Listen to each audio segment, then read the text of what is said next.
Hoje, também a primeira turma do Supremo, né, formou maioria para condenar a Zambelli.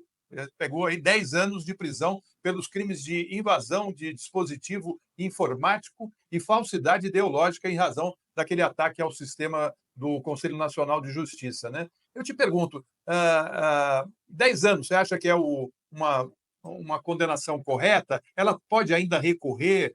Você acha que ela vai ser presa rapidamente? O que você acha que vai acontecer daqui para frente com a Zambelli, né, que era ali uma das grandes personalidades do bolsonarismo? 10 Não, anos mais a ineligibilidade, né? É, que é automática nesses casos de condenação a uma pena desse tamanho, né? Então, a Zambelli, veja, já é um caso assim, sintomático da estrutura desse nosso parlamento atual. Né? Por que ela continua ainda no parlamento? Né? Porque ela chegou a ter um caso levado à comissão de ética, e esse caso, efetivamente, deveria ter levado ao fim do seu mandato, mas não aconteceu, pois ela continuou, apesar de todas as coisas que fez contra a democracia, apesar dos crimes cometidos contra a democracia, ela continuou como deputada no interior do parlamento. E aqui é um crime também gravíssimo, que tem vinculação com tudo isso que nós estamos conversando aqui. Porque, no fundo, ela determinou que um hacker, que foi o Walter Delgatti, ele entrasse no sistema do Poder Judiciário, no caso ele entrou no Conselho Nacional de Justiça, porque ela diz lá no processo, está escrito no voto do ministro Alexandre de Moraes, ela queria que ele demonstrasse que era possível invadir o sistema do Poder Judiciário para demonstrar para determinados militares, né, para as Forças Armadas, que realmente a eleição era uma coisa ilegítima, que era preciso anular a eleição e fazer tudo de novo por meio de voto impresso. Né? Então, era esse o intento ali, na ordem que ela deu, para que ele invadisse o sistema público do Supremo Tribunal Federal, do Conselho Nacional de Justiça, enfim, do Poder Judiciário. Então, veja que há uma vinculação já muito clara entre isso e o golpe de Estado, e a tentativa de golpe de Estado. E ela vai receber uma pena que uma pena, porque, veja, essa invasão não foi uma só invasão, não foi só um crime que foi cometido, foram vários crimes cometidos. Né? Por isso que ela vai receber essa pena de 10 anos. Ela comete o crime de invasão do dispositivo informático, quer dizer, entrou num sistema de informática que não pertencia a ela. Há uma agravante, porque ela faz isso como parlamentar, como deputada. Veja que coisa gravíssima isso. Determinar uma pessoa para invadir um sistema sendo deputada. Então, isso é uma coisa grave, é inconcebível uma coisa dessa. Isso também está lá no voto do ministro Alexandre de Moraes. Quer dizer, como é que se pode admitir, se pode supor, inclusive, que isso pudesse acontecer? Isso é uma coisa totalmente absurda. Alguém, num cargo público importante como esse, representante, quer dizer, é nomeada representante do povo e manda que se cometa um crime. Né? E não é só isso, também houve a falsidade ideológica, quer dizer, quer dizer, criando uma identidade fake ali do próprio ministro que determinava a sua prisão, inclusive também vários bloqueios de quantias. Isso deu um prejuízo enorme para o Brasil, né? Não apenas para o Conselho Nacional de Justiça, mas para o Brasil, para o orçamento brasileiro, para poder corrigir o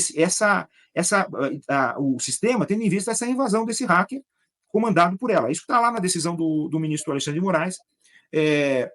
E, portanto, quer dizer, a pena de 10 anos, ela diz respeito a todos esses crimes. E ainda foi dosada segundo a teoria do crime continuado. Não é somar um crime ao outro, uma pena de um crime ao outro. Não.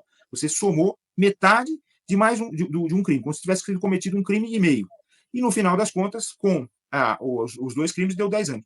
Não tem como a gente dizer assim, olha, essa pena é alta ou é baixa. Assim como também não tem como a gente dizer que a pena recebida pelas pessoas que praticaram o golpe é alta ou baixa, porque isso está na lei. O juiz, a juíza, quando dá uma sentença, não pode fugir disso.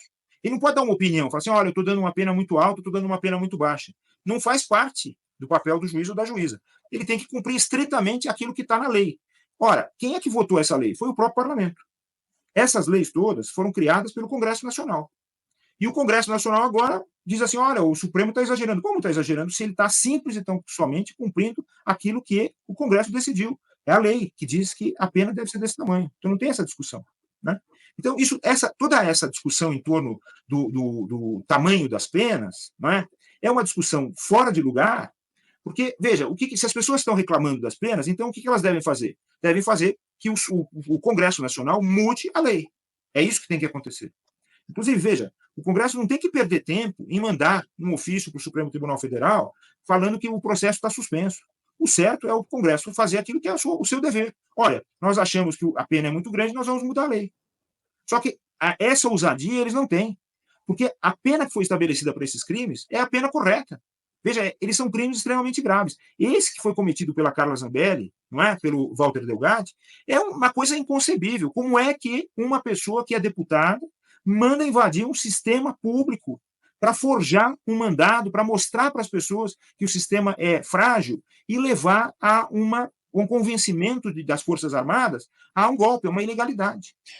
Tchê, eu pensando exatamente isso, a gravidade do crime, esse teatro de absurdos, né, que nós estamos falando aqui, são coisas inimagináveis. Mas se nós não estivéssemos aqui numa época dos crimes cibernéticos, como é que esse crime seria cometido? Bom, uma deputada contrataria um capanga para invadir fisicamente a sede do Conselho Nacional de Justiça, ir lá dentro, entrar nos sisteminhas, produzir documentos falsos e determinar ordens para os oficiais de justiça.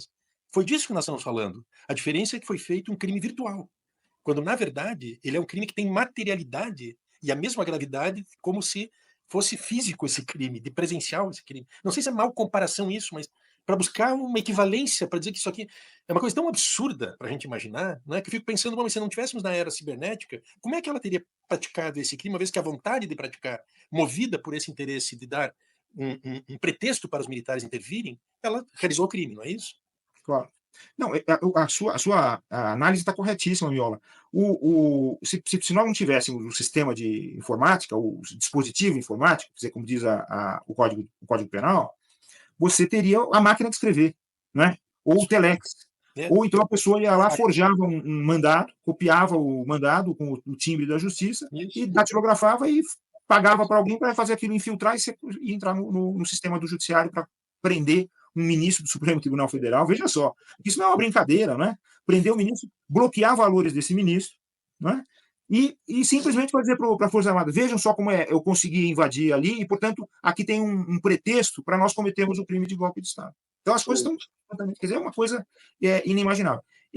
E quanto à outra questão, quer dizer, desculpe, Florestan, mas a gente fica chocado, né? Eu acho que todos nós estamos perplexos diante daquilo que essas pessoas, ligadas a esse esquema da extrema-direita, quer dizer, eles invadiram o Estado brasileiro contra todos nós. É isso que eles fizeram. Essas pessoas fizeram isso, né? Bom, mas agora, ela pode, depois que, agora com a processo, ela pode, por exemplo, apresentar embargos para serem discutidos pela própria turma, ou pode apresentar embargos para serem decididos pelo plenário, um habeas corpus ser decidido pelo plenário, assim por diante. Mas o destino desse caso específico, que a decisão está muito bem formulada, não tem como escapar dessa decisão, é efetivamente a prisão, né? A perda do mandato e a prisão.